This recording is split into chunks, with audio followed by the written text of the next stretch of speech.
Assalamualaikum warahmatullahi wabarakatuh. Waalaikumsalam warahmatullahi wabarakatuh. Selamat pagi untuk kita semua. Pertama-tama, alhamdulillah, puji syukur kehadirat Allah Subhanahu Wa Taala karena berkat rahmatnya kita bisa bertatap muka nih melalui room Zoom gitu ya kan, melalui kegiatan prosa yaitu proposal berwirausaha mengenai how to start a successful propose gitu. Bagaimana sih membuat proposal wirausaha atau bisnis yang bagus itu gitu. Dalam hal ini memang kakak akan menjelaskan sedikit terkait PKM kewirausahaan.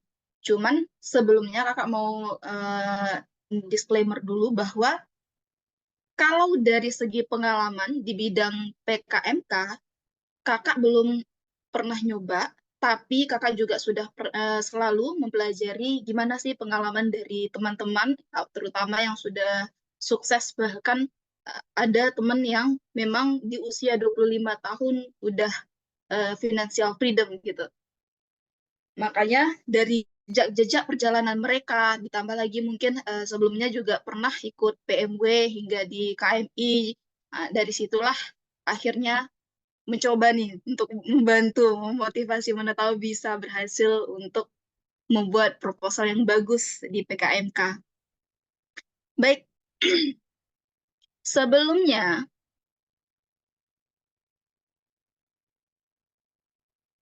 memang pernah dengar nggak bahwa kata-kata dari 9 dari 10 pintu rezeki itu ada di perdagangan.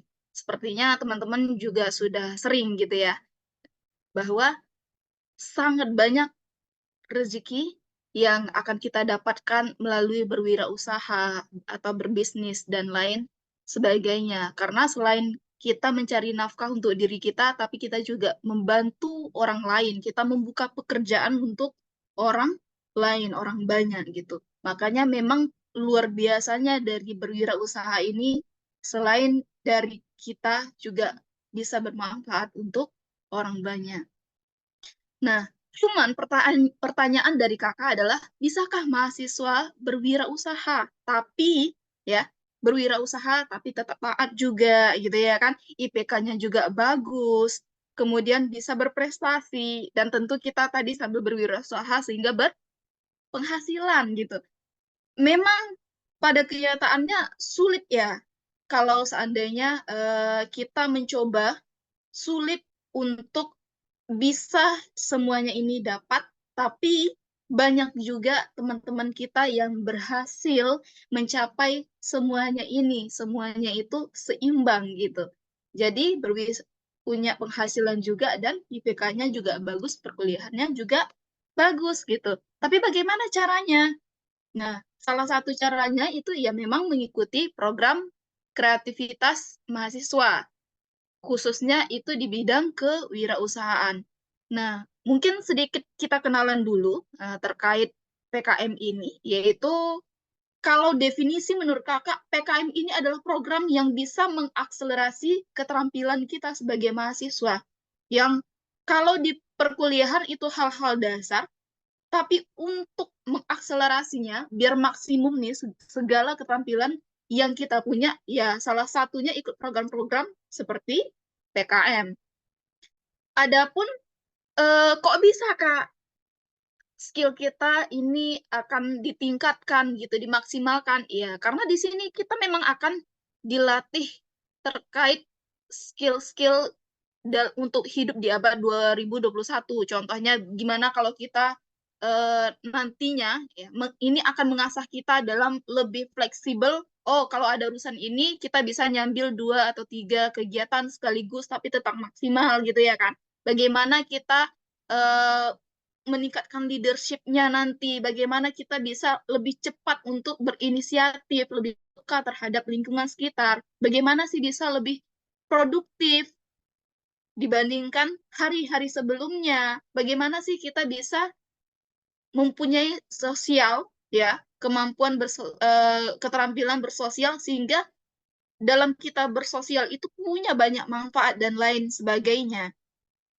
Nah, di sini dalam PKM, memang PKM itu ada beberapa tingkatan. Ini bukan siapa yang terbaik. tapi level tingkatan dalam memaparkan proposalnya. Kalau dia video gagasan konstruktif dan gagasan futuristik tertulis itu levelnya itu di gagasan. Jadi memang tidak kita lakukan, tidak kita buat secara langsung, kita hanya menyarankan atau di bagian gagasannya. Terus nanti ada yang di tingkat riset dan pengembangan. Kenapa hanya riset di pengembangan? Karena di sini levelnya adalah ide kita itu harus betul-betul baru dan belum pernah ada sebelumnya. Makanya karena belum pernah ada, kita perlu sampai di tahap riset dan pengembangan. Nah, kalau seandainya kita punya ide, tapi sebenarnya orang udah punya banyak sih, kita idenya itu mungkin modifikasi sedikit-sedikit, itu bisa di level penerapan. Dan kalau di penerapan ini ada yang pengabdian masyarakat, penerapan iptek gitu ya kan, karya inovatif, dan termasuk juga kewirausahaan. Nah, mungkin adik-adik atau teman-teman yang sebelumnya buat PKM di bidang ketiga bidang tersebut, pengabdian dan juga karya inovatif dan sebagainya, produknya udah ada dan punya niat nih untuk menjual belikannya gitu ya kan, membuat produk tersebut menjadi banyak ya kan, diproduksi secara massal dan diperjualbelikan, ya udah, itu tidak apa-apa. Kalau tahun lalu itu membuat PM dan itu mau dijadikan PKM untuk kewirausahaan, sangat dipersilahkan gitu. Sangat baik untuk diteruskan. Nah, cuman yang menjadi pertanyaan adalah PKMK itu sebenarnya apa? Karakteristiknya itu seperti apa sih? Dalam program PKM ini yang diinginkan itu seperti apa? Apa yang menjadi pembeda dibanding BPC ataupun PMW gitu ya kan. Nah, memang sesuai dengan judulnya di sini tentu ada program kreativitas. Perlu adanya kreativitas di dalam kita menciptakan aktivitas usahanya. Jadi kata kuncinya adalah kita membuat usaha kreatif yang bernilai ekonomis, dalam artian akan menghasilkan uang gitu. Nah, usahanya apa saja, Kak? Boleh dalam bentuk produk, ya barang, itu skincare, atau mungkin tas, atau pakaian, dan lain sebagainya. Makanan bisa, Kak. Makanan bisa, tapi saingannya itu banyak. Kenapa Kakak bilang itu kalau makanan saingannya itu banyak? Gini, karena ini adalah program kreativitas, kita nggak bisa hanya sekedar membuat usaha pisang goreng. Pisang goreng kan memang zaman dulu ya kan 50-100 tahun yang lalu gitu, itu sudah ada. Yang dipertanyakan oleh nanti Dewan Juri apa? Apa kreativitas di dalam pisang goreng tersebut? Apa hal unik? Apa hal barunya gitu dalam usaha pisang tersebut?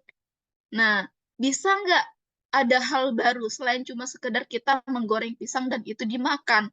Atau mungkin, oh pisang goreng kita punya manfaat, tapi biasanya hal-hal yang berbau goreng, keripik, terus nanti kita membuat brandingnya itu sehat. Mana ada yang digoreng itu sehat? Makanya sebenarnya kakak tidak menyarankan untuk hal-hal makanan yang keripik, goreng, dan lain sebagainya. Kue-kue bisa, tapi kalau dapat memang yang baru gitu. Nah, selain itu bisa juga dalam hal jasa, seperti yang kita tahu bahwa kalau saat ini yang sering kita gunakan apa? E-commerce seperti mungkin Shopee, Lazada, atau mungkin eh, untuk si cepat gitu ya kan?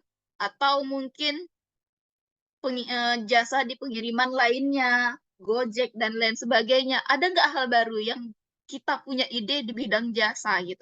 Dipersilakan untuk bidang untuk PKM kewirausahaan ini. Cuman untuk memutuskan ide tersebut, kita perlu berangkat dari dua hal, ya. Yang pertama, usaha yang bagus itu sebenarnya berangkat dari permasalahan calon pelanggan. Jadi kita nggak bisa hanya sekedar melihat, oh itu ada lingkungan yang bermasalah, oh kita pernah memiliki masalah itu. Mungkin kita bisa menyadari, oh kita punya masalah ini dan butuh ini. Tapi kita sebelum memutuskan apakah ini bisa menjadi usaha atau tidak, kita perlu riset dulu. Kira-kira permasalahan kita ini dirasakan oleh orang banyak atau tidak?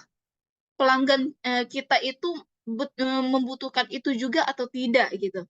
Itu yang perlu kita lihat ya dalam berwirausaha. Kemudian juga disesuaikan dengan kebutuhan pelanggannya. Oh, mungkin kita membutuhkan baju ukurannya L gitu ya kan. Apakah memang seluruh pelanggan punya baju ukurannya L? Mana tahu dia punya butuh ukuran yang triple XL gitu. Dan usahakan biar dia lebih kreatif. Gimana caranya bahwa dia nggak hanya sekedar baju untuk satu, ada nggak fungsi lainnya gitu, agar supaya produk kita itu lebih unggul dibandingkan produk-produk sebelumnya. Nah, untuk membuat solusi yang kreatif ini memang seperti yang kakak bilang tadi butuh riset pasar. Riset pasarnya gimana? Apa saja sih poin-poin biar dapat riset pasar yang tepat gitu ya kan?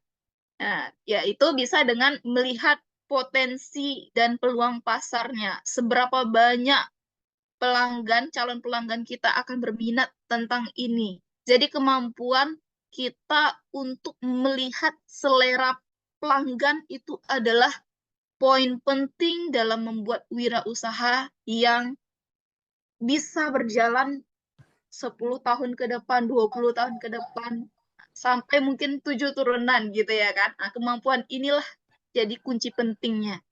Nah, caranya gimana? Ya kita lihat karakteristik calon pelanggan kita.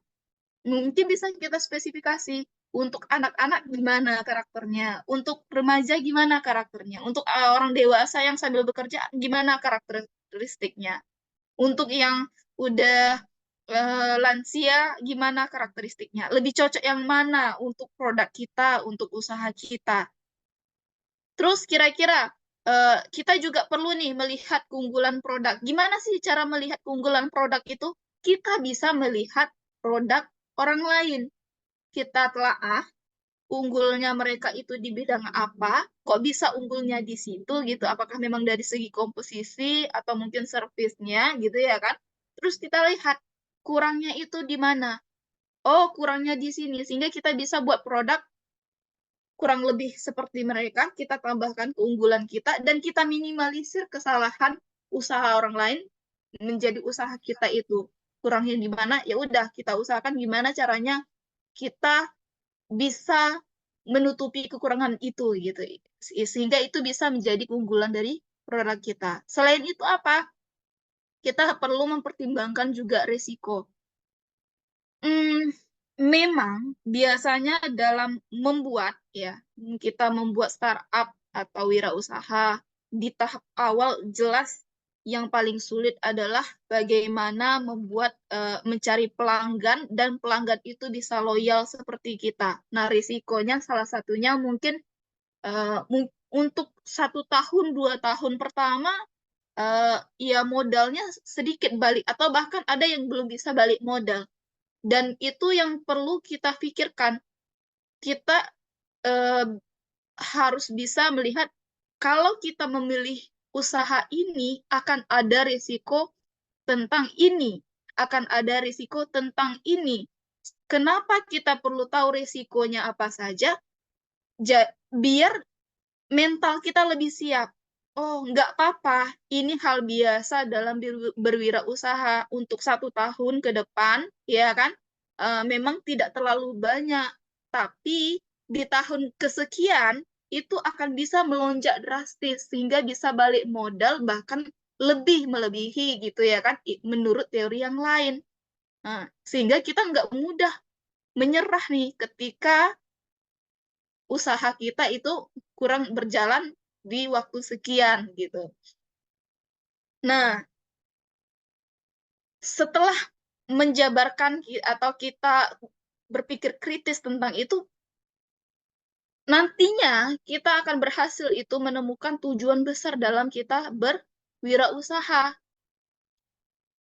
Memang, Kak, apakah memang harus tujuan besar gitu?